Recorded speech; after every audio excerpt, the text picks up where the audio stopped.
to remind people, after your release, when you were going to the Oval Office, you wanted to pray for the president. Yes, we did. My wife and I had asked God for an opportunity to do this, and it worked. So we were very glad to be able to do that. Yeah. What was it like being with the president and other people that were held, other hostages in the Oval Office recently here yesterday? Yeah, it was a good experience, and to meet some other people, a couple of people who were in prison for their faith. And, of course, we experienced some of the same things, even though in different countries, just the fear, the despair sometimes, and also the support of God's people praying for us. And a couple of us were helped by ACLJ, I know that.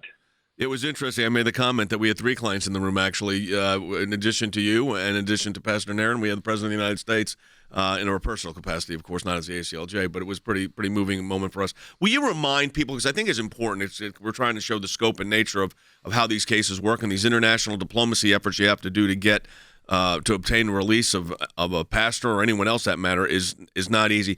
Remind everybody what you were held in jail for 2 years for in Turkey, and explain what you were doing there for so many years. Well, we were there as missionaries. We were involved in church planting and in refugee work. The reason the Turkish government gave for holding me was military espionage and support of terror groups and helping to plan a coup attempt. But the real reason behind it was, first, it was driven by religious persecution. They wanted to make an example of somebody, and they chose me. And then they started to use me as leverage, trying to gain concessions from the U.S.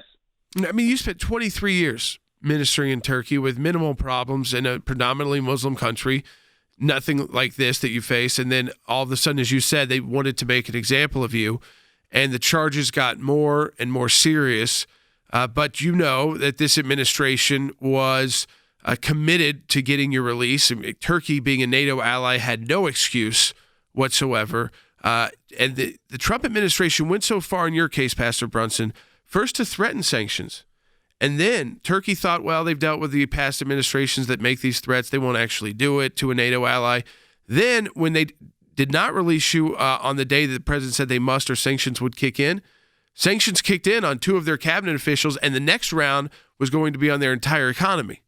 So this administration was willing to did put in place sanctions on Turkish officials, and the next step was going to be sanctions on the entire Turkish economy if you weren't released. That's how dedicated President Trump and his team were to getting you home. And I will tell you, as attorneys, Pastor Brunson, who work on a lot of these cases, it really does matter who is in the White House, because in the past, I will tell you, it could be like pulling teeth. Even get their attention. To even get their attention, and they certainly aren't threatening sanctions to get Americans home because of their faith. Pastor, recount for everybody for a moment what it was like when you finally got to the airport and on the airplane.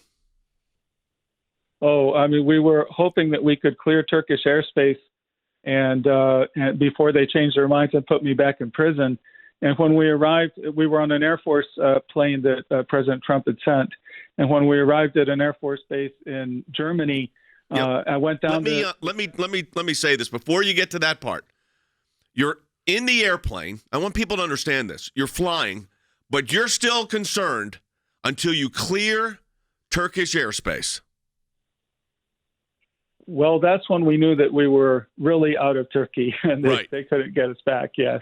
And then you arrived at an Air Force base at about 2:00 in the morning, I think, in Germany, right?